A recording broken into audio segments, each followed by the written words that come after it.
everyone, to our midweek refuel. In the midst of trying times, we gather together to replenish our spirits and refocus our energies and find inspiration for the week that's ahead. Our aim is simple. It is to refuel you spiritually so that you might attain all that God has for you. To do this, we turn to the classics of Christianity, especially the mystic tradition, and I hope that you find these refuels a source of self-discovery and a helpful hand on your road to spiritual fulfillment. Please take just a moment to hit the like and subscribe buttons. We appreciate all of our subscribers and would like to thank them for watching each week along with our weekly Jumpstart videos. Your input is valued and your input is appreciated, so thank you very much. This week, we come to the end of Book 8 of the Confessions. Last week, we ended with a paragraph from the 11th chapter of Book 8 that had the following quote in it, quote, "And I blushed all the more, for I could still hear the murmurs of my frivolous pursuits, and I kept dangling in hesitation," unquote. This week's reading begins with this quote, quote, "But when my meditation had dredged the hidden depths of my being and heaped up in the sight of my heart all the unhappiness that I had known, immediately there arose a mighty squall of wind, bearing with it a mighty storm of tears," unquote. That same first paragraph ends with this sentence, quote, "Why do I not put an end to my shameful conduct from this hour forward," unquote. Like so many people throughout church history who have sat white-knuckling the pew in front of them to keep from running down to the altar, Augustine himself finds that he is dangling between one world and the next, one life and the next life, one reality and a real reality. In a world in which the spiritual path has become it's become a pathetic collecting of stones and a repeating of the right rituals. The path of real spiritual work, that path has been abandoned, and it has been abandoned for a reason. It's incredibly hard. You can get some right stones, you can hum the right vibrations, you can intone the sequence of words, and you can concentrate to your heart's content. But so long as you never apply the philosopher's stone of Christ's blood to your heart and to your mind, you will never achieve the inner alchemy that you so long for. The Grail is whatever vessel holds the blood of Jesus Christ. Christ invites you to be that vessel, but that vessel must be empty. Augustine isn't looking to gain earthly trophies by the spiritual path that his mother taught him. It's not his goal. He's not trying to manifest anything into the universe. He's not trying to manifest anything other than perhaps to manifest a relationship with his creator. He's not trying to influence the people around him with dark psychology in order to make them behave in ways that benefit him. He's not working shoddy psychological trickery from a Wiccan grimoire to make someone love him. He is not seeking to gain anything. In fact, the thing that he does seek is shrouded in mystery, poem, parable, dark sayings, and suggestions. What he seeks is to be free from all the other garbage. He wants to be set free, not bound. He has seen the trap that we're all born into. He has realized the sleeping and blind nature of his own sin-stained mind. He has come to terms with the animal, the beast within that grows as he feeds it. He has realized who and what he is, which at the end of the day is a desire-driven animal, a desire-driven beast with no true freedom of will at all. And that realization has caused him to seek solitude and tears. Not just solitude, but a solitude of weeping. Why? Well, he says, quote, "Solitude seemed to me more appropriate for the business of weeping." I like that, the business of weeping, unquote. Before I said that, I'm just curious. Has anyone been to a church lately that seems an appropriate place for weeping? Or has church just become a sidekick or a support drug for Prozac and other anti-depression measures? When I was a small child, there was a lot of weeping that happened in church. I don't see it anymore. I watched as serious adults gathered around altars and wept bitterly in the presence of others for their sins and for the sins of those around them. I watched stoic men broken like children at the altar of Christ. I watched as addicts got up from the altar with forgiveness and with power in their veins. I watched as sexual sins were left behind and abandoned. I watched people go down crying. I watched people go down and die. And I watched people get up alive and laughing. Does that still happen? I don't know. I don't get out to many other churches, to be honest with you. But what I see on TV and YouTube depresses the mess out of me. Has church become an entertainment business? Has church become a second-rate entertainment business? I hope not. I hope that I am far too critical of the situation. I really hope that I am. And that is a symptom of my personality, so forgive me if I see it unclearly. I pray to God that men and women everywhere are still down at the altar weeping and asking themselves, why do I not put an end to my shameful conduct from this hour forward? I love that Christians' spiritual journey shares so many signposts with all other Christians. And when I say Christian in the first place, I mean John Bunyan's Christian. I love that Christians' spiritual journey shares so many signposts along the way with all other Christians that have ever lived. The recalling is as different and unique as the individual himself, but all testimonies, all real testimonies, seem to share the same structure as John Bunyan's Pilgrim's Progress. Everyone has faced or will face Apollyon in their journey. Everyone will come to the cross. Everyone will go through the narrow gate. Some will meet Apollyon in the form of a massive demon. Others in the form of a massive addiction or a massive habit. But know this, the spiritual path does indeed include a showdown at the crossroads with Apollyon. And once you have heard a few hundred testimonies, you begin to see the framework and design of the structure. It's like a chunk of marble. Each chunk is marbled differently. Each chunk is unique, and yet it is still recognizable as marble. The Christian journey is the same. Each journey is unique to the individual, but still it travels down the narrow path, past the cross, through the valley, through Apollyon, and on to the celestial city. It's marble. It's gold. While crying and weeping under that tree, Augustine hears the voice of a child. And we have no idea. The book doesn't tell us. We have no idea why the child was singing this particular line. There was no game at the time that we know of. There was no ring around the rosies with this particular string of words. We have no idea if the child was singing a common song, a play song that children sang, making a song up for his day, or even if Augustine just heard what he needed to hear through the intervention of God. What we do know is what Augustine did actually hear.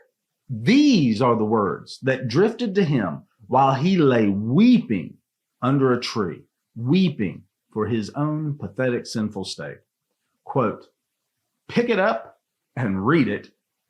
Pick it up and read it, unquote. He says, quote, I checked my outburst of tears and rose, taking this to be nothing other than a God-sent command that I should open the Bible and read the first chapter I found, whatever it might be, unquote. I love that because I did the same thing. I did the same thing when Christ called me home. I did the same thing when I heard, pick up and read. I was in tears. I was weeping. I had realized the sorry state of my sin-stained life. I had realized the sorry state of my pride, of my ego, of that binding animal desire. I realized that all these things that had gotten into me, I, like Augustine, tried to balance the two natures, tried to in some way coordinate the beast and the spirit, the wolf and the angel, tried to cling to one and yet love the other, to have two masters. I remember reading Carl Jung in his Red Book, criticizing Jesus Christ for being too hard on the animal nature. Well, Carl, I got to disagree with you there, buddy. Christ had it right.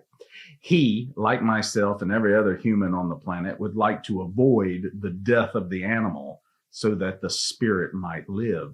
We avoid that. We want the animal alive, but we also want the spirit alive. We want them both in charge. We want them both to be able to have what they want, and yet they are diametrically opposed. It just cannot happen. You can't serve two masters. The flesh must be mortified by the spirit. One ruler must die. Otherwise, it's insanity. One ruler must die. They will not coexist as masters together. It was there in that moment, in that realization, the moment I realized that the death of the flesh was a death of the tyranny of the flesh, and the acceptance within my inner and core being a new master to guide and direct me. The spirit that was promised, that God called out to me in that moment, pick up and read. And so I did. And the passage that I encountered was the dark saying, or the parable of the differing kind of soils and the farmer. And for the first time in my life, it was no longer just a story told to me, or a story to read, or something to impress a particular moral or ethic upon me. No, it spoke directly. And I don't know how else to put that. It's deeper and more intimate than words can say. It spoke directly to my rocky, thorny, and shallow flesh. And it was then that I realized to whom the book had been written. It stared into me, and I stared into it. It was then that I realized that I must die to live. It was then and only then that I understood my state, my need, and my only hope. It was then that I decided that I would gain my life, and so I gave it away. And like Augustine, I can say, quote, I neither wished nor needed to read more. No sooner had I finished the sentence than it was as if the light of steadfast trust poured into my heart, and all the shadows of hesitation fled away, unquote.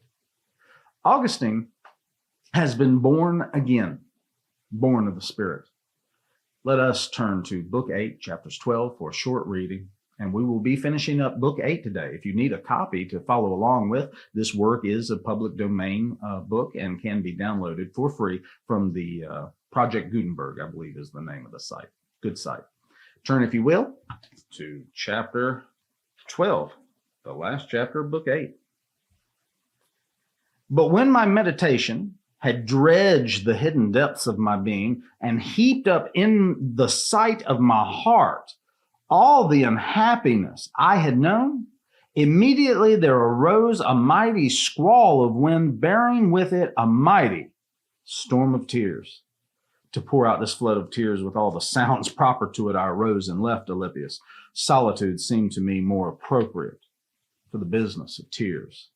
I took myself off to a more secluded spot where I would be oppressed by no one's presence, not even his. This was my state of mind, and he perceived it. I do not know what words I spoke, but from them it was clear that my voice was pregnant with tears. This was my state of mind as I arose. Alypius, therefore, remained where we had been sitting together in utter bewilderment. I threw myself down at random on the ground. It happened to be beneath a fig tree, and gave my tears free rein. The river of my eyes, an acceptable sacrifice, burst their banks, and I spoke at length to you in this strain, if not in these words: How long, O Lord? How long, O Lord, will you be angry with us forever? Remember not our iniquities that are of old. I felt myself held by those iniquities and cried miserably, how long will this tomorrow continue? Why not now? Why do I not put an end to my shameful conduct from this hour forward? So saying, I wept, my heart crushed with very bitterness. And behold, suddenly I heard a voice from the house next door, the sound as it might be of a boy or a girl, repeating in a singing voice a refrain unknown to me: pick it up and read, pick it up and read. Immediately my countenance was changed, and I began to ponder more intensely whether children were in the habit of singing a chant of this sort as part of a game or some kind, but I had no recollection at all of having heard it anywhere. I checked my outburst of tears and rose, taking this to be nothing other than a God-sent command that I should open the Bible and read the first chapter I found, whatever it might be. For I had heard that Antony, on chancing to enter church in the middle of the gospel reading, had taken heed of what was being read as if it were addressed to him: Go and sell all that you have, give it to the poor, and you will have treasure in heaven, and come and follow me. By this divine utterance, I had heard he was immediately converted to you. In high excitement, therefore, I returned to the place where Alypius was sitting, for I had left my copy of the Apostle Paul there when I had risen to go aside. I seized it, opened it, and read in silence. The first heading I cast my eye upon: not in riotousness and drunkenness, not in lewdness and wantonness, not in strife and rivalry, but put on the Lord Jesus Christ, and make no provision for the flesh and its lusts. I neither wished nor needed to read more. No sooner had I finished the sentence than it was as if the light of steadfast trust poured into my heart, and all the shadows of hesitation fled away. I placed my finger or some other marker in the book and closed it. The newfound tranquility of my features gave Alypius to understand what had happened. He then gave me to understand his own inner state, for of that I was ignorant, in the following way. He asked if he could see what I had been reading. I showed him the passage, and he read attentively beyond the point to which I had read. I did not know what came next, but it was the words, "Welcome the weak in faith." This he took to refer to himself, and showed it to me. Strengthened by this admonition, and without any of my troubled hesitation, he joined me in a resolve and purpose that was both good and wholly in accord with his character, a character that had now long differed for the better from my own. Then we went indoors to my mother and told her what had happened. She rejoiced. We told her how it had happened. She was exultant and triumphant, and blessed you, who can do more than we ask or understand. For she saw that in my case you had granted her so much more than she was accustomed to ask with pitiable tears and groans. You had turned me back to yourself. I would seek neither a wife nor any worldly ambition, but stand fast in the rule of faith where you had revealed to her all those years before that I would be. You turned her grief into gladness, a gladness much more fruitful than the one she had wanted, and much more full of true love and chastity than she had hoped to gain from any grandchildren, the offspring of my flesh. Augustine and his mother remind me of my relationship with my mother. I see his mother at work within his spiritual understandings and his spiritual journey, as I see my own mother clearly within my own journeys. Both my mother and my father lived the Christian life clearly out in front of me. Thank you. Their stories are like all the other stories, very unique, and yet still recognizably marble. Find a place to worship that instills weeping at times.